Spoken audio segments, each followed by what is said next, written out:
Okay guys, you know, I'm going to apologize beforehand for the bad joke, but this box and this logo is just radiating with color. Alright everyone, if it's not obvious enough, I have a graphics card here in front of me. In this case, it's the Radeon R9 280 flavor from PowerColor, their Turbo Duo. Nice big fat overclocking logo right there, if it's not already obvious enough that it comes OC'd out of the box. 3GB buffer, AMD Infinity capable, of course. I would certainly hope so with that kind of a buffer, and considering, well, the SKU, the kind of middle ground-ish that this card falls into their current lineup. Actually, just a little bit above middle ground. I would say 270X is more middle ground for 1080p gaming, etc., etc. 4K display support, which almost any card today does support. However, I don't have a 4K screen to validate anything, but I'm pretty sure you can at least probably run some games in medium to low settings, depending on the titles. But again, I do not have a 4K display to even check that. 11.2. You get that with Windows 8, 8.1, whatever, and PCIe 3.0 interface. Now, if it wasn't already obvious enough, guys, this is more of a blog-style review. I just don't feel like orchestrating it, any more, complex today, I guess, if that's how I want to say that. So I'm pretty sure you can deal with it just fine. So let's go ahead and check out the box just briefly. 384 memory bit, wow, that was great wording. 384-bit memory interface, GCN architecture, of course. It's got the HD 3D technology, app acceleration, blah blah. Have at least a 750 watt, I wouldn't go with that. It says 750 watt power supply or greater. With a 500, you know what, this takes an 8-pin, 8-pin and 6-pin.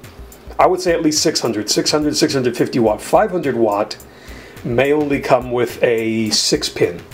It depends. Some, they may squeeze out a little bit more of the 12-volt rail and give you an 8 and a 6. It depends, but I would say at least a 650 or 600 watt. So here it talks about PowerColor's OC ability and stability up, kind of like a leveling up, I suppose. 90% noise level, 23% temperature. I'm assuming that's the improvements upon their design here. Let me go ahead and there we go. A little bit close up there. If you guys want to read that and pause it, perhaps. That's a nice cooler layout. Look at that. And the cooler itself, I've already looked at it. It's much lighter than I thought. The shroud itself is actually plastic. Would have preferred to see metal, but for the price that I got this at, I'm not really going to complain at all. And the heavier you have a card, then the more it may possibly sag on the motherboard. So you don't want too much stress on that PCI Express, slot. That would not be comfortable in my opinion. So we're going to go ahead and just get this puppy out and get to the meat and potatoes. Meat and potatoes? I don't know. So as you open up the box, you get this little flap here that you just removed that has a... Oh, what happened here? Is it stuck? Oh, it's stuck! Okay. Just take it off. And there's the card itself. I'm not going to show you that yet because everyone does this. They always put the card off to the side and make you wait and salivate. Oh, I already took this off. I like to keep these sometimes. You put away a card in storage maybe.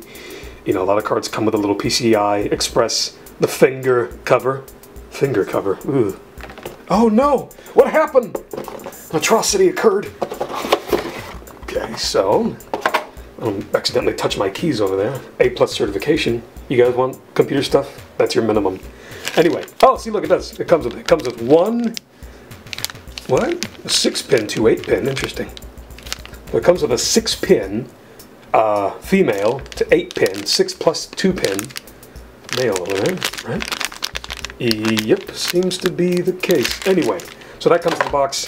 Here's your user manual if you may need it. It probably has an installation guide here as well if you've never installed a card before. And here's your driver disk. You want to go to AMD's site and just get their latest through there, or PowerColor. Usually just go to AMD. That should be fine unless PowerColor has a specific utility, associated with them maybe. I don't know why I keep saying ATI. I guess just to pay homage to the fact that if it wasn't for ATI, these technologies wouldn't exist. Alrighty, so here we have the card itself and product placement for the win. Anyway. So yeah, look at that. Very pretty cooler. Look at that. This does... Oh, this actually is metal. My mistake. Why did I think that this was plastic? So this shroud right here is in fact metal. It's just very thin. But that's nice. I don't know why I thought it was plastic. Anyway, these propeller style fins here, I didn't count how many blades. I would say around, let's count right now, 2, 4, 6, 8, 9. I guess it looks like 9 or 10 right about there. if I remember how to count. And you have your nice little heat pipes here protruding all over the place, just redirecting and getting rid of all that heat.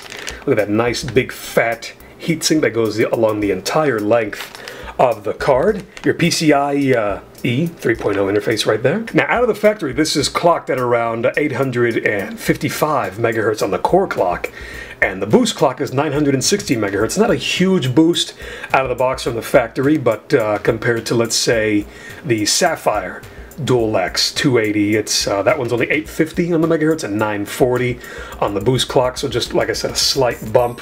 And this is going to come with their PowerColor's 5+1+1 multi-phase design, their digital PWM and direct FET, which is minimizing conduction loss. You know, I can't really validate or prove that or anything, but I'm just, you know, going by their claims here. Now, many cards, including a lot of NVIDIA's latest releases, which is absolutely stupid, do not come with a backplate, but this one does. Look at that. Now, I wouldn't have, you know, I wish maybe the stickers maybe were, I don't know, relocated or maybe underneath, but I guess if you needed to find the stickers at some point, having them underneath would be stupid, but I think it kind of ruins the aesthetic of the backplate. Not that you're going to be staring at the backplate all day, but, you know, it kind of, I guess you could, as long as it doesn't void warranty. Perhaps you can remove these stickers, so you have a nice clean looking backplate. The backplate itself, I can't tell. You know, I think it is metal, but it's just so thin. It doesn't really add any weight. Maybe that's just why I thought it was plastic. But either way, R9 280 comes with a backplate here with the, at least the PowerColor flavor of things, flavor of it does. And then here are your outputs. You have 2 mini display ports, 1 HDMI, I believe, yes, and then DVI-I. Yes, DVI-I, that's going to have your analog pins included in there as well if you actually need a DVI to VGA adapter for whatever reason. Nice big vent area there to dissipate a lot of the heat. But remember, guys, keep in mind, especially, you know, on the kind of case that you're going to be, what the heck am I hitting in here, man? Especially in the kind of case that you're going to be using, this is a not a blower style cooler, it's a more open air cooler, so this is going to be blowing air all over the place. Some of it's going to be extruded, or it's going to be evacuated through here at the back, but most of it is just going to go all over the inside of your case. So if you don't have ample cooling, exhaust, airflow in your case, then this is really going to start warming up the innards of your case. So just keep that in mind. What I've seen is that this card does not run very hot at all, but I haven't really stressed it out, so maybe in a future video I will be doing such. So as you can see up here, we have the crossfire fingers covered up by this. I usually leave this on. I mean, it's not like it's going to get too hot for, like, you know, to warrant taking this off. You know, you want the fingerprint oils on it. And by the way, I did not see this on the box, but there's a switch here. I would presume that this is a BIOS switch. However, don't, you know, I should have probably researched this once I noticed it, but don't take my word for it. I'm assuming this is the BIOS switch. Little dip switch right here. Look at that. I would presume that you can go in there under the overclocking utility that they may provide, and you can mess around with this and save some settings. And, you know, God forbid that you break one of the BIOS, you know, you go ahead and just switch it over to the other one. There's nothing obvious that even says it, like there's nothing printed around it that suggests that it's a BIOS switch, but I don't see what else it would be. So, I should have probably, yeah, I should have looked that up before even talking about it. So here's your 8-pin and 6-pin. Keep that in mind, remember. Now, guys, that is pretty much it. This is going into a full AMD build, which I hope to make a video on very soon. I'm just waiting for some more parts to come in. It's going to be going with an AMD FX 6300, this card, an MSI 970 Gaming Edition motherboard, and a nice red and black theme. Like, it just totally worked out that way, which is awesome, considering all the prices that I got the parts at. Just waiting for a case at the moment, and then that's pretty much it. It is, you know, all downhill from there.